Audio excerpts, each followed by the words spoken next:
There comes a time in life when silence grows heavy, when the world feels too wide and our own thoughts a little too loud. Yet within that quiet, there's a whisper, a call to rise again, to grow, not away from the pain, but through it. This isn't just another message about success. It's about the deeper kind, the kind that's born in failure, refined in patience, and revealed only to those who keep going.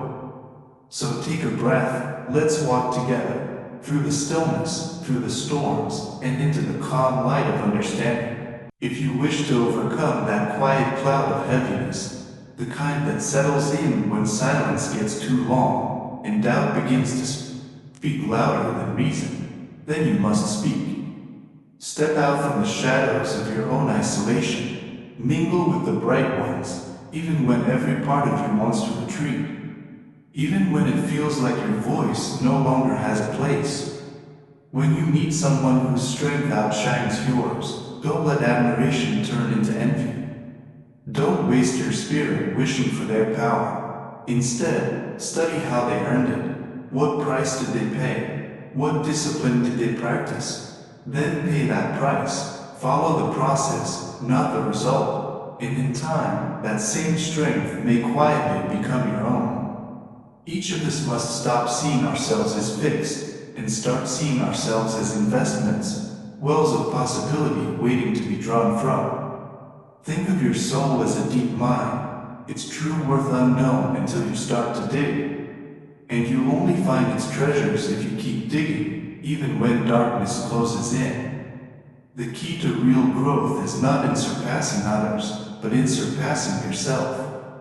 Every day, every hour, your only competition is the version of you that came before. If today you are a little wiser, a little stronger, a little more patient than yesterday, then you're growing. That is harmony. Daniel Morrow, former president of the Cambria Iron Works, a company that once employed 7,000 men, was asked the secret of their success. He replied simply, "We have no secret, except this. We always try to beat our last batch of rails." There it is, the truth in plain sight. The real contest is never between you and the world. It's between you and your last attempt. True greatness isn't about having more than others. It's about having more today than you had yesterday, in virtue, in clarity, in resolve. When we chase only outward success, we fall into illusion. We value appearance over essence. But when we live to surpass ourselves, our growth becomes inwardly solid, and we no longer fracture trying to match every external voice. Let your goal be simple. Let today's you outshine yesterday's you. That is true evolution. Softer, hope builds, and when troubles rise on the road ahead, don't fall into despair.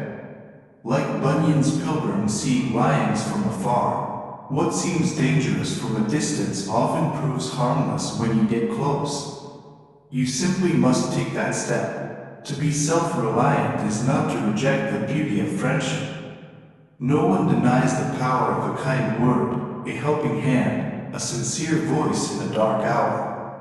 But true friendship is rare. It is a lifeboat in a storm.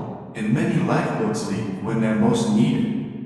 You've seen it, the friends who vanish when waves rise, the ones who were never built for storms. That's why the strongest souls draw from within, not because they reject others, but because their roots run deep. When your roots are strong, you don't just survive the storm, you become shelter for others within it. You become a quiet pillar of strength, a living example of the dignity of self-reliance. Sometimes it takes heroic courage to face what feels like complete failure. To pick up the broken pieces of a dream, to stare at the ruins of something you poured your soul into, and still choose to move forward. That is victory of another kind, because often, what we call failure is actually the beginning of something greater. Hidden in the ashes is the foundation of greatness. Years ago, a man named Mr. Joggins dreamed of sending massive logs from Canada to New York, not on ships, but as one great raft held together by iron. At first, it worked. The logs floated, the dream seemed alive, but as the raft neared New York, a storm rose. Iron snapped, logs scattered across the sea. Disaster, or so it seemed. But when the U.S. Hydrographic Department heard of the event, they sent word across the world, asking captains to report any floating logs they saw. Reports came from every sea, the Atlantic, the Mediterranean, even the Pacific. When the data was gathered, it revealed a new truth, a complete understanding of ocean currents.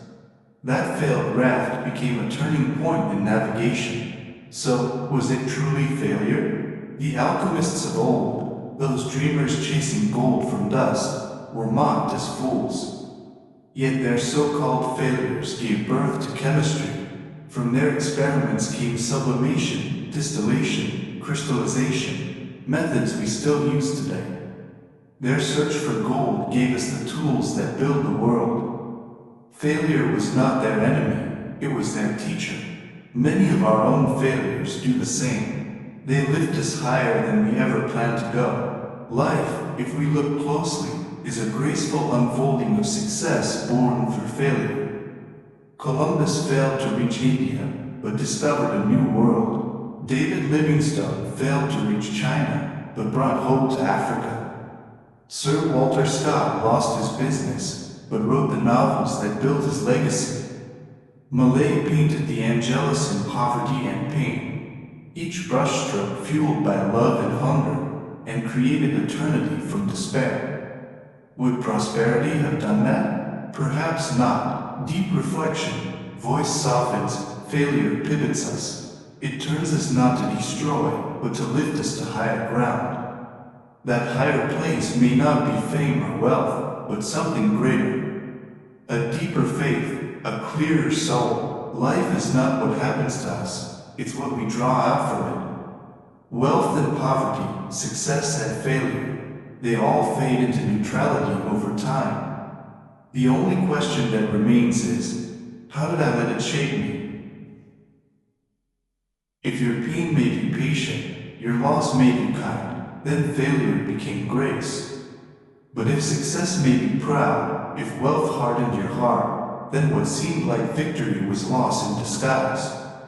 All things become what we make of them. Failure isn't just a chapter, it's often the one that sets the whole book in motion. Sometimes, failure is God's most loving teacher. It wears a rough cloak, but beneath it lies experience, wisdom, and quiet strength. With time, we realize that endings were beginnings in disguise. The door that closed was simply guiding us to one more fitting to our soul. Have you ever felt that way? That a loss became the best thing that could have happened?